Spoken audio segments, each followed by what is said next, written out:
Monsieur le Président, vous êtes tellement entouré par votre peuple, par vos collaborateurs, par des gens qui vous aiment, par votre famille.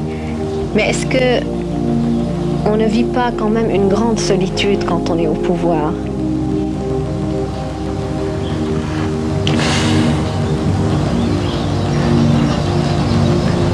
Non, on n'est jamais seul.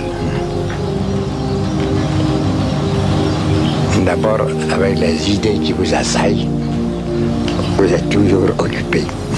Vous n'êtes jamais seul. Même la nuit, dans des heures de méditation, vous ne trouvez jamais seul.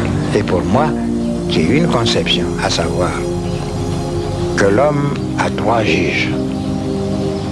Dieu, la conscience et le peuple. Vous voyez que vous êtes toujours confronté à ces trois juges.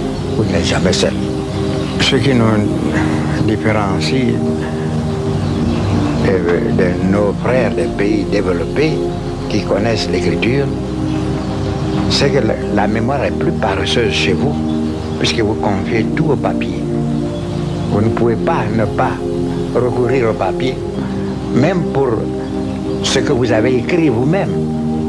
Mais vous ne vous souvenez plus, il faut que vous ayez recours au papier.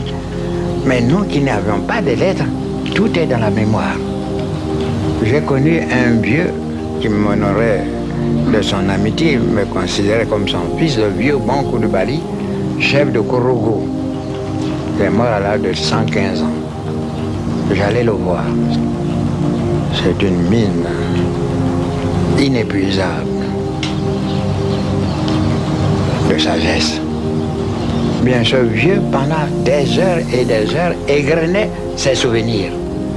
Je revenais tous les 4-5 mois. Et il me répétait la même chose. S'il y avait des lettres, je dirais sans changement de virgule.